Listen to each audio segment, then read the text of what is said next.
reason that he is as important to us as I think he is because he was a good artist. In his best days, he was a terrific artist. And he found some way to put together those little fragments of the world in a way that transformed them into a picture.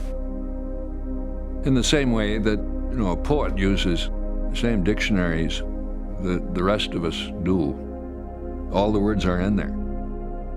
All the words in the poem are there. They're in alphabetical order, so you can find them. And just a matter of taking a few of them and putting them in the right order. And that's all there is to it. And so why is it that some lines of poetry, some sentences grasp us, grip us, and we think, that's right, that's true, whatever, I don't know quite what that means, but whatever it means, it's true. And a good picture does something like that. The best of Ansels are part of our memory, part of our sense of what a picture might be made out of, what it might look like, and what it might ultimately be about, which is the part we can't explain.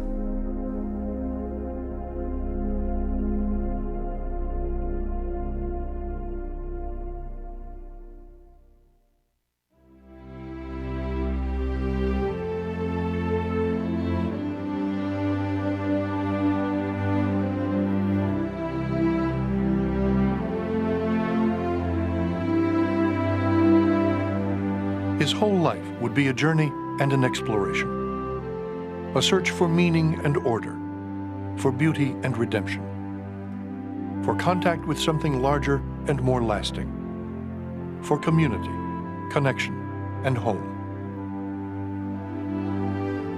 Born on the far western edge of the continent in the years following the close of the American frontier, he first encountered the awesome beauty of Yosemite Valley in the summer of 1916. From that day, he later wrote, "My life has been colored and modulated by the great earth gesture of the Sierra." He would spend the rest of his life trying to capture on film the wild majesty of the American continent and the sublime and humbling exaltation of wilderness. Well, I think Ansel had a message in his art that was consistent throughout his career. And this is that the world is beautiful, that humanity is part of this larger world, that the concerns of the moment are part, but not separate from, a larger system of forces that connect us to all of creation. I can't verbalize on the internal meaning of pictures whatsoever. Some of my friends can at very mystical levels, but I prefer to say that if I feel something strongly, I would make a photograph that would be the equivalent of what I saw and felt. When I'm ready to make a photograph, I think I quite obviously see in my mind's eye something that is not literally there in the true meaning of the word. I'm interested in expressing something which is built up from within, rather than just extracted from without. When he photographed the wild landscape, especially in his own special home wild landscape in the High Sierra and Yosemite, he had felt some consonance with that material that was very profound, very deep, very mystical, perhaps almost religious, although he would certainly object to that very strongly because he was not in any conventional sense a religious person. And then you try to find a way to make a picture that is consonant with your sense of your relationship to that experience. Not just a place, it's an experience, especially in Ansel's case, it has to do with that time, that moment, that evanescent, disappearing thing. For nearly 70 years, he would wander the great unoccupied spaces of the American West, photographing the landscape as the landscape itself changed all around him, and as the wild places of the continent dwindled and shrank and came under attack as never before. More than any other artist of the century, he would help transform the meaning of wilderness in America and change what people thought and felt about their own land. In the course of time, he himself would change, as the rapturous visions that sustained him in his youth lost their power and began to fade, and as he came increasingly to resemble the avuncular, trusted elder statesman of his old age. But as a young man, he had seen something in the mountains of the Sierra Nevada, something that resonated far out into the landscape and down into the deepest recesses of his soul, that would haunt him for the rest of his days, and that he would spend his entire life trying to convey.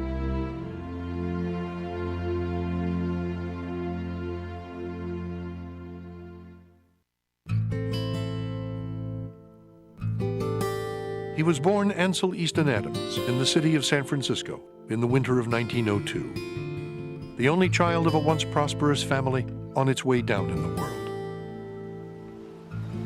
His earliest memory was of lying in a pram, watching silent fingers of fog flowing east above his family's house. A lonely structure, perched high above the dunes beyond the western edge of town, overlooking the waters of the Golden Gate. He always said he was formed by those early landscape experiences and where he was living. I mean, once you've lived a while in San Francisco, you can feel that fog kind of tiptoeing in where it changes the sound and you can kind of gets into your bones, and or when there's a glorious clear day and just it's breathtakingly beautiful, and that was just part and parcel of Ansel. He was a lonely child in the gloomy, troubled house by the sea, often ill, prone to fits of uncontrollable weeping, and filled with a restless, surging energy he could not contain. Enrolled without success in one school after another, he often found it difficult even to remain seated at his desk. He was probably a very difficult kid to live with, and I think he drove his parents crazy. He was very full of energy and full of vitality and tremendous drive, but it was scattered. It was all over the place. Abandoning the idea of conventional schooling when the boy was only 12, his gentle, courtly father, Charles, poured all the love and energy he had into his difficult only son, arranging private tuition in algebra and Greek, and letting him roam for hours along the dunes and cliffs beyond the house, anywhere his boundless energy took him.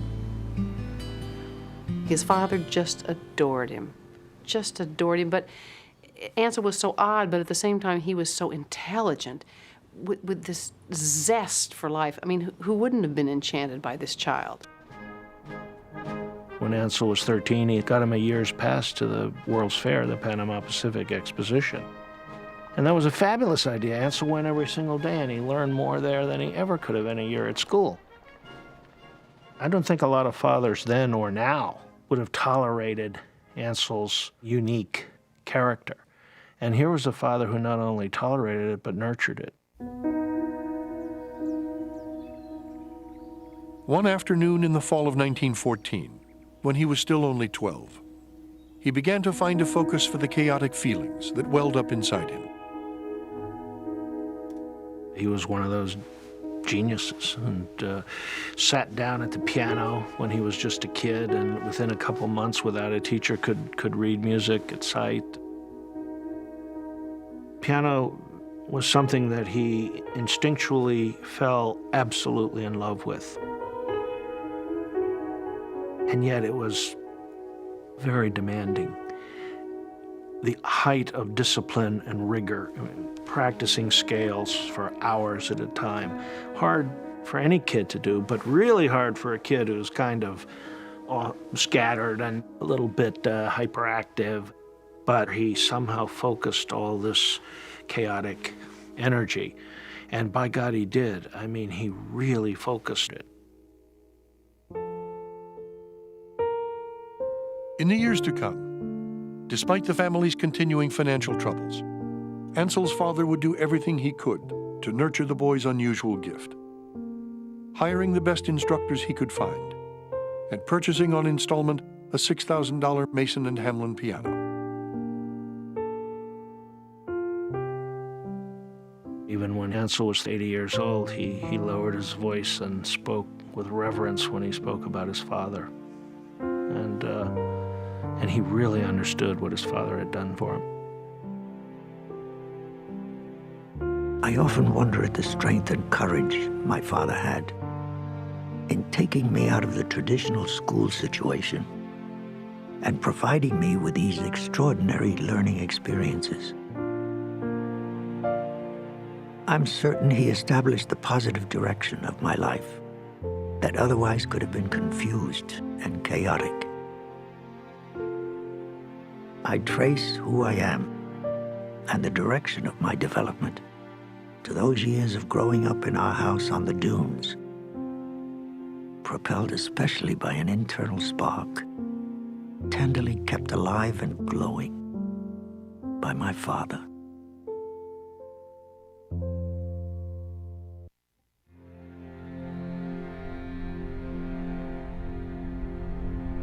The World's Fair had broadened his horizons. Music had opened up a new world of beauty and order. But nothing could have prepared him for the stunning impact of another kind of music, which he first encountered in the summer of 1916, high in the mountains of the Sierra Nevada. When he was 14, his aunt gave him a book to read about Yosemite. And when he was ill, by the earliest major promoter of Yosemite, J.M. Hutchings. And it was a wonderful, romantic book about the Indians and this great Valhalla, this American place, a throne room of the gods, as it were. And Ansel was swept away by it. On June 1st, 1916, propelled by a ceaseless barrage of youthful pleadings and entreaties, the family set off for the first time on the two-day journey from San Francisco to Yosemite.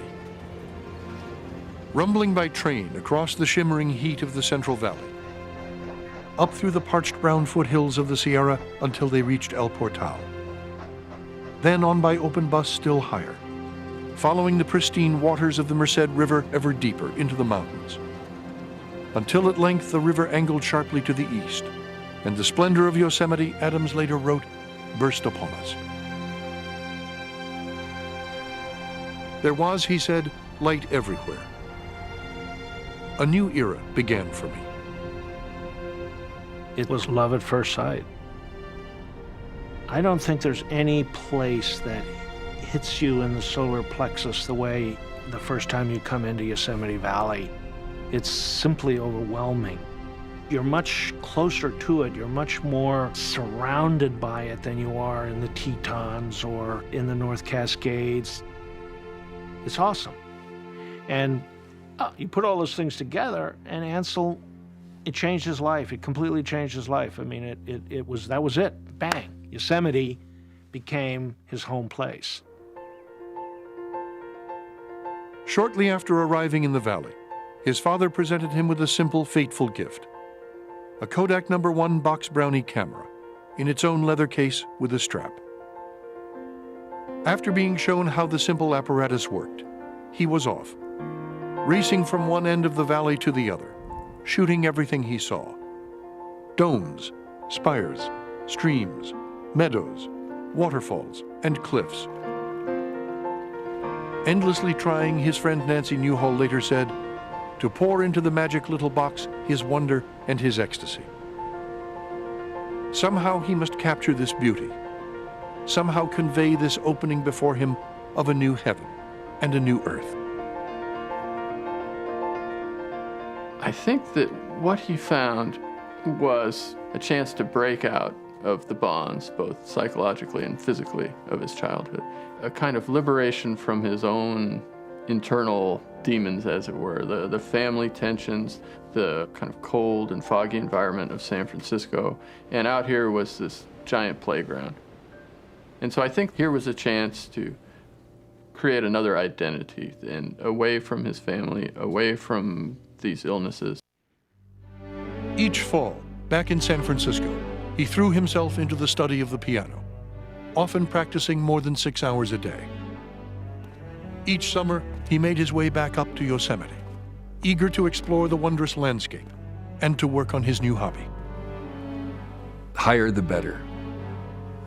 Higher up in the mountains, the better the work got. It seems to me. His first photographs were little more than snapshots, aids to memory. Disappointed that they conveyed so little of what he had seen and felt at the moment of exposure, he set out to learn everything he could about the photographic process, teaching himself how to develop and print his own negatives, and experimenting with different approaches. In the summer of 1920, determined now to pursue a career as a concert pianist, he began searching the valley for a summer piano to practice on, and soon found one in the studio of a local painter named Harry Best, whose fair-haired 17-year-old daughter quickly became another reason for the tall, gangling 19-year-old to visit. On paper, Virginia was the perfect mate. She loved poetry. She was studying to be a classical singer. So she was involved in music and literature, all the things that Ansel cared most deeply about. And she could hike. She could out-hike Ansel, I bet, at that time. It was a very long courtship, and off again, on again. Several times Ansel gave his life to music again, which didn't include getting married, and then they'd get back together again. Each summer, he ventured farther and farther up into the rugged high country beyond Yosemite Valley. Sometimes on his own, and sometimes with members of the Sierra Club, the wilderness group John Muir had founded 30 years before. Long days of climbing and hiking that began before dawn, and often ended well after dark. Making pictures when he could, and wandering, he wrote, in translucent unity with the world and sky. Late one morning in the summer of 1923, wandering amidst the harsh and bleakly beautiful high country east of the valley, he came as close as he ever would to capturing in words the soaring emotions that sometimes came over him in the high mountains.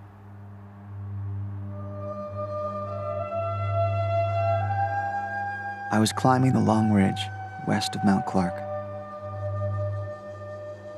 It was one of those mornings where the sunlight is burnished with a keen wind, and long feathers of cloud move in a lofty sky.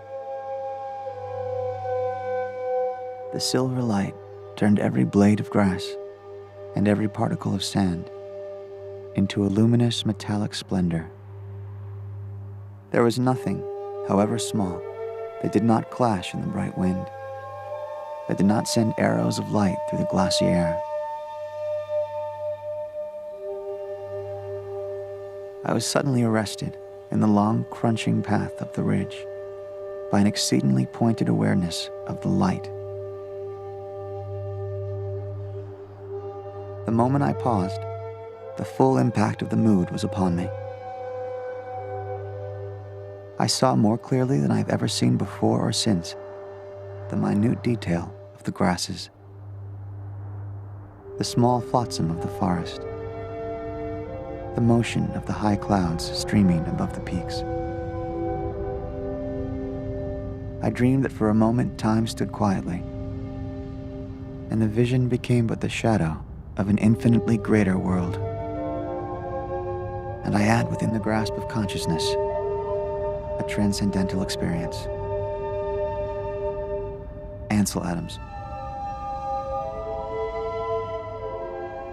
He would spend the rest of his life trying to capture on film the quicksilver light he saw that morning, and the sense it conveyed of a deeper truth and meaning.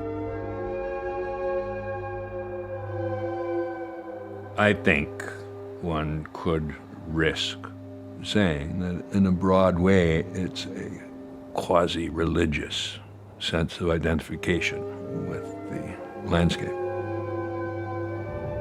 The quality of the experience, I think, one might call ecstatic. Do you know Bernini, Saint Teresa? Same kind of nervous insubstantiality, this flickering, flame-like, ecstatic quality. ecstasy. I mean, it's outside yourself. It's an experience of, I think one might actually, for a change, really use the word epiphany without forcing it too much.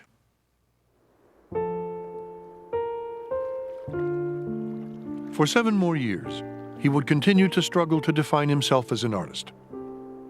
Still convinced that music was the higher art form, but increasingly torn between music and photography, San Francisco and Yosemite. Dear Virginia, if you only knew the yearning to get into the mountains that fills me these days.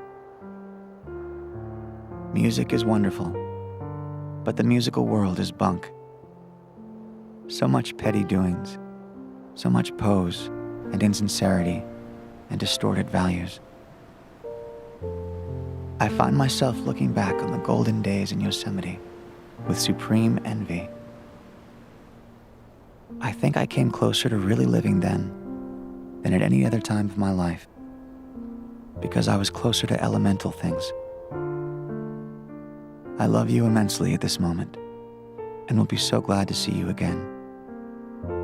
I am coming to Yosemite sometime in the spring, or bust. Ansel. They were married 9 months later, in the parlor of Virginia's father's house in Yosemite. The bride in black, the groom in a tie, +4s, and tennis shoes. He was 26 years old.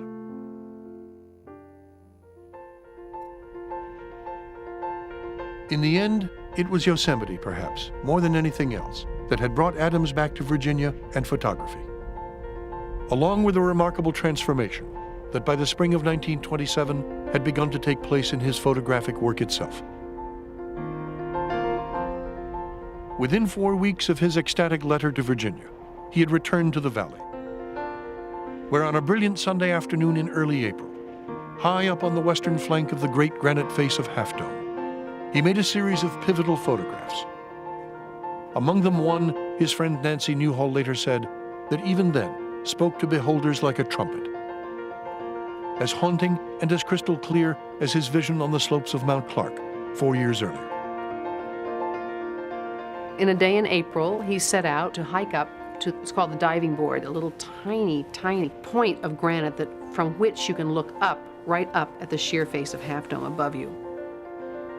On the way up, he takes some pictures. He stops and takes a picture out towards Glacier Point, and he takes a picture of Virginia, and he takes a picture of Mount Clark. So by the time he gets up to the diving board, which is the purpose of this exercise, he only has 2 glass plates left. And he sets up the camera, and he puts the first glass plate, he removes the slide, and he's carefully composed this on the ground glass, and he clicks the shutter, and he suddenly thinks, oh, the picture I just took when I print it is not going to communicate to people what I'm feeling as I stand here. He was there. It was the last plate of the day. He'd had a difficult climb. And suddenly it came to him that maybe the idea, the sense of what the experience was like would be more faithfully rendered if he put on the heavy red Raton A filter, which would radically darken the sky and make, in fact, the sky darker than the face of the cliff. And by George, it worked. And it gives you more power and drama and majesty. It's all the things he's feeling about this incredible granite monolith in front of him. It came to represent a moment when he had made a great leap forward in terms of the notion of pre-visualizing what the print should look like and thinking about how to produce his negative in a way that would achieve that pre-visualized idea. It was a turning point. For the first time, he later said, he had found a way to make a mountain look how it feels, a huge monumental thing. By 1930, he and Virginia had settled into a new house and studio, right next door to Ansel's parents in San Francisco, where he threw himself headlong into his career as a photographer. Well, I think Ansel and Virginia were as good a match as Ansel could have hoped to find. And the fact that the relationship was not perfect was more Ansel's fault than hers. He was, like many artists, very absorbed in his work and in his own quest for greatness. And she had to deal with that. And I think she dealt with it very well. She was sort of the unsung hero. My mom had the business in Yosemite. She inherited it from her father after he passed away in the 30s. And that enabled them to live and Ansel to have more time to do the creative work. Commercial jobs were very important, but her support financially allowed him to do a lot of things that he might not otherwise have been doing.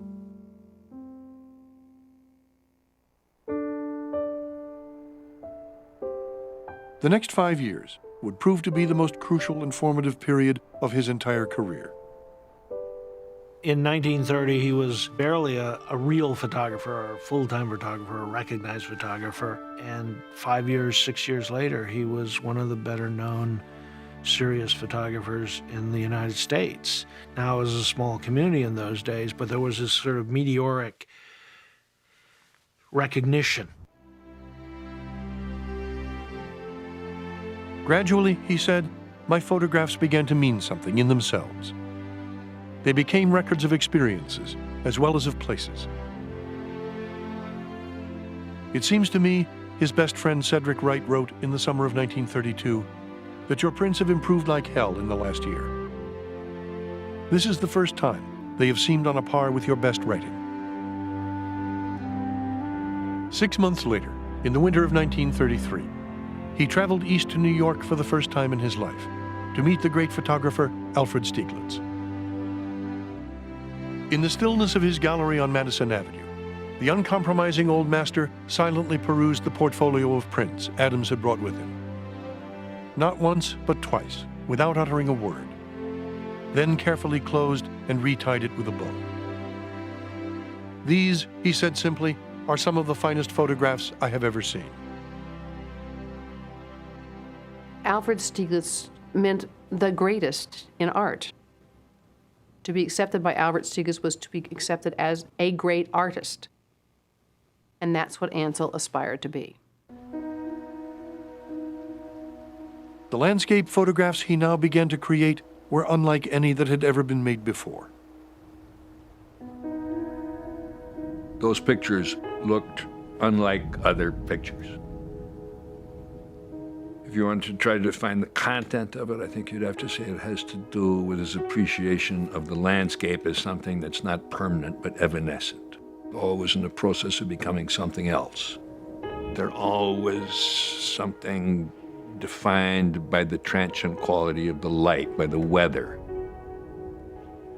Ansel's technique was designed to solve the very difficult problem that his sensibility required. If you're going to photograph the mountain as weather, as opposed to geology, you got to have a better technique. In Ansel's best photographs, you have the sense you could identify the temperature, the relative humidity, the hour of the day of the month, because that's what they're about. He's not doing this for nothing. He's not doing this to show off. That's the nature of his subject matter. It requires that he be able to describe the quality of the air. There's something in Ansel's work that is almost Gothic. It's this tracery. It's this shimmering tracery. It's not really substantial. It's like a movie screen. Flickers like that. It's all this surface ornament. Very vital and animistic and never still. Shimmering, shaking.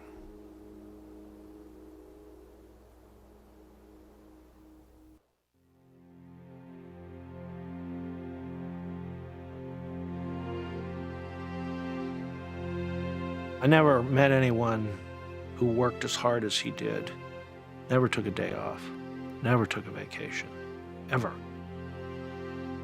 He simply worked 7 days a week, every day of the year, every year. Even when he was 80, he was still doing that. The only time he would take a day off is if he was recovering from a hangover, and then that was not infrequent. But his own career was really precarious economically. Well, Ansel had just begun to mature as an artist when the Great Depression struck. He was achieving recognition, some degree of success, at a time when a lot of the foundations of the style he had developed were being questioned, as the impact of the Depression caused artists around the world to reassess the motivations for their work. What am I doing? Why am I doing it? What's the point of making beautiful pictures at a time of international catastrophe? Well, he and Edward Weston were both criticized because they weren't photographing the social crisis of the 1930s. And Cartier-Bresson said that the world is going to pieces and Adams and Weston are photographing rocks and trees. And Ansel was very stung by this criticism. He believed that his photography was about art. He felt that documentary photography, unless it was practiced at an extremely high level, was propaganda. And he wasn't interested in that. He wasn't trying to send a message. First of all, at that point, people didn't think the environment was a terribly important issue. They thought unemployment and the Dust Bowl and hunger and social injustice were the issues. Now, ironically, it turns out that one of the great social human issues of the 20th century has certainly been the environment. And Ansel was way ahead of the curve on understanding that. The feeling for the land, and therefore environmentalism, is an integral part of the photographs. And he never set out to take a picture for an environmental purpose, but he could go out and take a picture and show you how he felt about this incredible landscape. And then it could be used in many different ways. But he said it had to come from his soul and his heart and his spirit, and it couldn't be imposed from the outside. But I truly believe that he was an environmentalist down to his toenails. Just every little bit of him was all about the beauty of nature and the need to keep it inviolate for generations to come.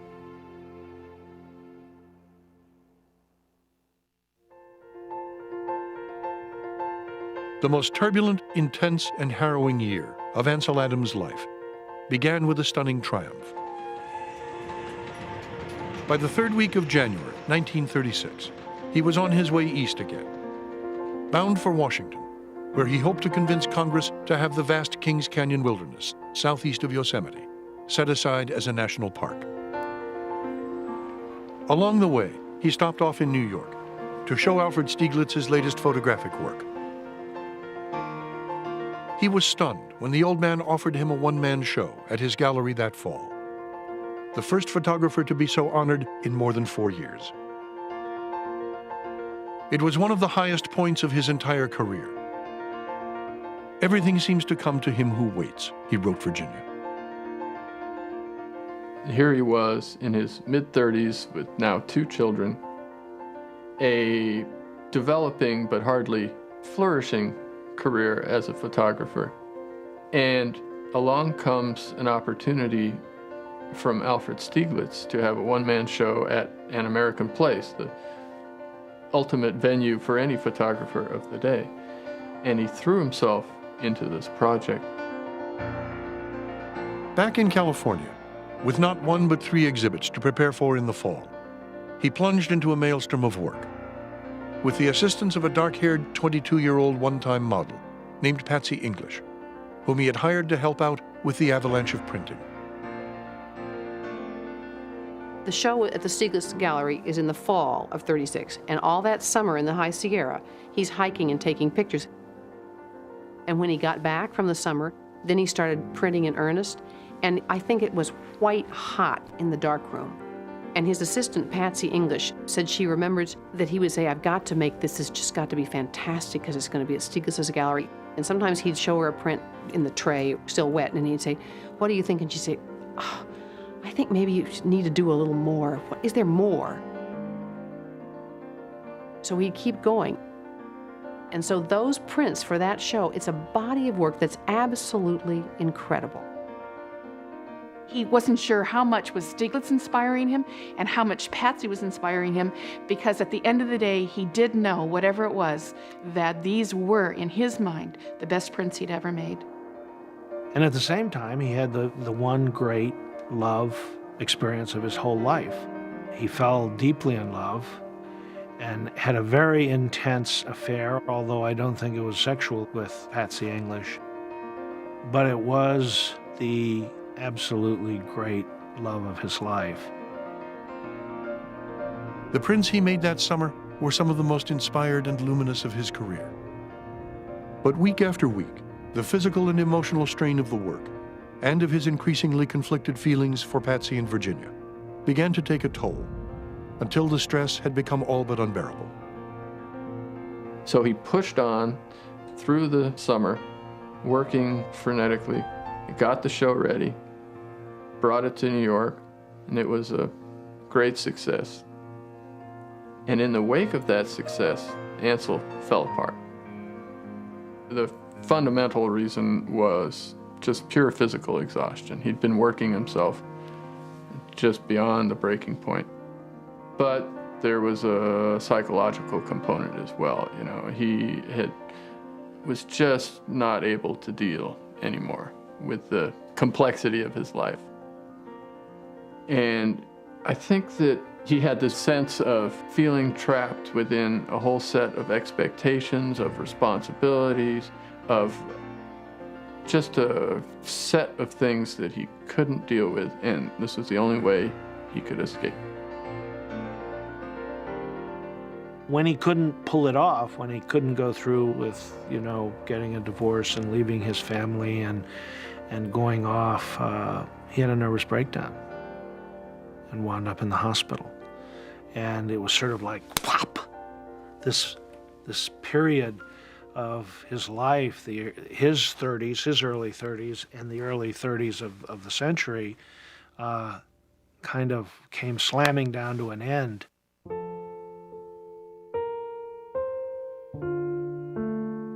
For 18 months, he wrestled with depression and a devastating inner emptiness, struggling to come to terms with what had happened. And he finally realizes he can't overturn things, even though he'd like to, romantically. And I think it was hard for him, but he could really see that he had made the right decision. And he couldn't make the decision to leave because it wouldn't have been the right thing to do. And so he stayed. And you could argue, what would have happened if he'd left? I can't say. He stayed, and he was proud to have been married for 50 years to Virginia. He was really proud, and that his children and his grandchildren and great-grandchildren, it gave him great happiness. She was his ballast, his rock, his anchor. He always felt, whenever he got east of the Rockies, that his life force was slowly being sapped and taken away. So he would come home depleted, but he would always come home to Virginia and come home to Yosemite, and he would heal again. In the end, work on the mountains saved him. He was still struggling to find his way in the spring of 1937, when a wealthy businessman named Walter Starr asked him to take on a special project. A book of photographs that, he hoped, would serve as a memorial to his young son, Peter, who had died in a fall while climbing alone amidst the craggy spires of the minarets. He got very involved in this book project that was one of the most beautiful books he ever did, Sierra Nevada, the John Muir Trail. And it was a limited edition, only 500 copies, but an absolutely magnificent book. It took several years. There was a lot of difficulty getting the printing right. It was very definitely the most important work he had done as an artist until then, as far as books. Sierra Nevada, the John Muir Trail, was a photographic masterpiece. Here, in bright light and rare clarity, is to be found the very essence of the Sierra, one man said.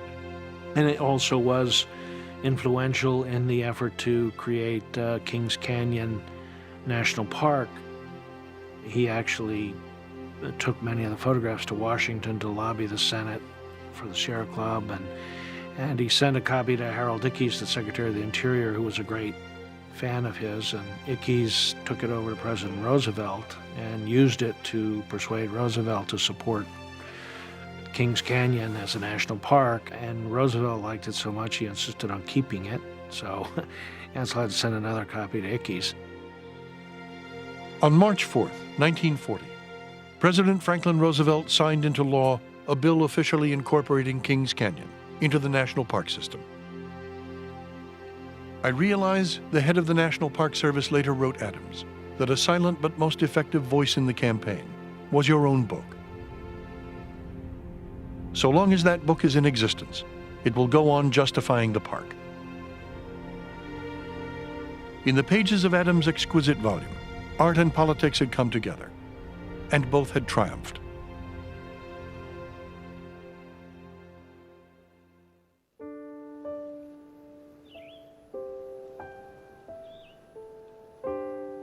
For 15 more years, he would continue to work at the very height of his powers as a photographer and an artist. As the Depression waned and World War came, and the war itself served to accelerate a crucial shift in his photography, away from the lyrical intimacy of his early work, towards grander, more dramatic themes. Too old at 40 for military service, he began work in the fall of 1941 on an ambitious series of murals for the Department of the Interior. Epic images of immense size and technical difficulty, portraying an American landscape as if touched by the hand of God, one man later said. The first thing he does, he drops the horizon. If you look at landscapes from the 20s and the very early 30s, it's always a high horizon and you're kind of locked out. But when he gets into the early 40s, he drops that horizon and suddenly you've got these limitless spaces and this incredible feeling of space. And that's when I think he's at his best, when you just can kind of lose yourself in an Ansel Adams sky. Driving through northern New Mexico, late one afternoon in early November 1941, he came across a sleepy village in the last light of day and made one of the most powerfully haunting photographs of his career. Well, Moonrise Hernandez, I think, is probably one of the most famous photographs in the 20th century and continuing on into this new century. And it's one of those examples of what Ansel liked to call chance favoring the prepared mind, that he was ready, and even though he didn't have a light meter or couldn't dig it out of his case in time, he was able to successfully get this on film with one shot. All I remember is that we came to a very sudden stop, and it was one of these hurry, hurry, hurry, get out, get the tripod, get the camera, this sort of thing. I see a wonderful picture. And then he took this picture, Moonrise. The one and only picture that he got is the one that we know today.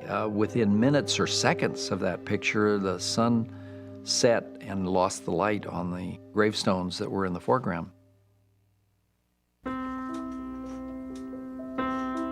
He manipulated the work tremendously in the darkroom.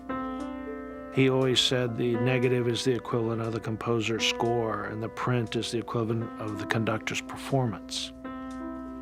And the same piece of Mozart is conducted differently, performed differently by different orchestras, different conductors. And Ansel performed his own negatives differently. It was very important to Ansel to convey his inner feelings about the subject. And, you know, he'd put the negative in the enlarger, and every printing experience was a new, essentially, rebirth of the image. Sometimes he printed things, very somber. Sometimes he would print things light and airy. But every time he tried to be faithful to how he felt about that scene. It was like a ballet watching him in the darkroom, jumping around and dodging and burning and saying, I want the sky to be richer. And he really worked him over. And often it would take him a whole day before he got one print from a negative right. Once he did that, he could make more prints, but it was real labor. I don't know, half or 40% of the creative process occurred in the darkroom.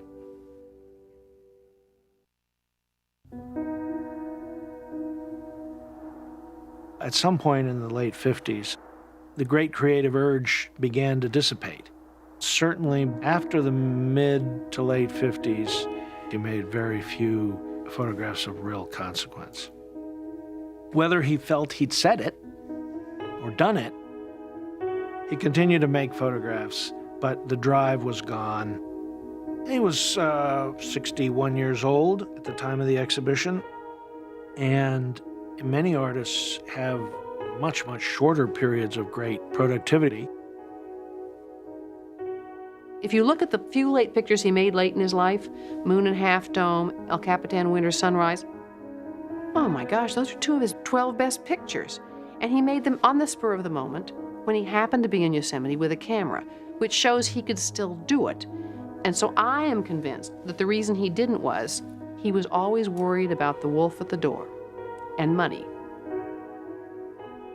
He was nearing 70 when the financial security that had eluded him all his life materialized at last, in the form of an enterprising one-time graduate student in forestry named Bill Turnage, whom Adams had met in the spring of 1970 while lecturing at Yale.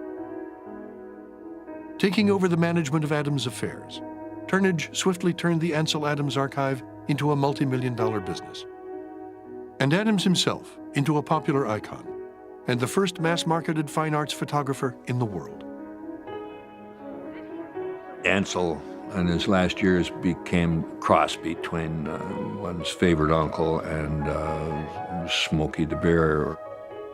But that wasn't the real artist. I think that was somebody who had come to recognize that his best work as a photographer was behind him and was proceeding to be an extraordinarily valuable member of society, as an educator, as a conservationist, as a spokesman for a lot of things that many of us regard as highly important. But that wasn't the greatest Ansel. In my view, the greatest Ansel was Ansel the artist, and that Ansel was operating at full steam for more than 20 years, which is very good for an artist. You know, he spent the last 2 decades of his life in a very, very productive way. First of all, making prints of many photographs he'd been unable to print when he was racing around doing jobs and so on. He created a whole series of books which was tremendously important to him because he wanted people to see his work. He was also at his most influential from the standpoint of the environmental movement. He was the one American environmentalist who could meet with the president just by picking up the telephone. He was very, very active lecturing, going around the country, both on particularly on photography, more than on the environment. So he was flat out. Even when he was 80, he was working 12, 14 hours a day, 7 days a week, and traveling constantly, and very, very productive. Year after year, the honors and accolades poured in. In the fall of 1979, he was honored with a retrospective exhibit at the Museum of Modern Art in New York and featured on the cover of Time magazine. 1 year later, at a gala ceremony at the White House, he was awarded the Presidential Medal of Freedom, the nation's highest civilian honor. Ever considered what would be a proper epitaph for Ansel Adams? Well, I think Alfred Stieglitz's epitaph, he told me he wanted, that's the ideal. It said, "Here lies Alfred Stieglitz. He lived for better or for worse, but he's dead for good."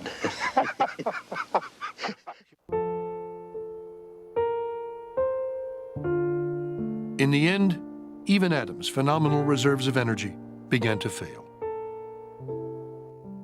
On the evening of April 22nd, 1984, his heart gave out in a hospital near his home in Carmel Highlands. He was 82 years old.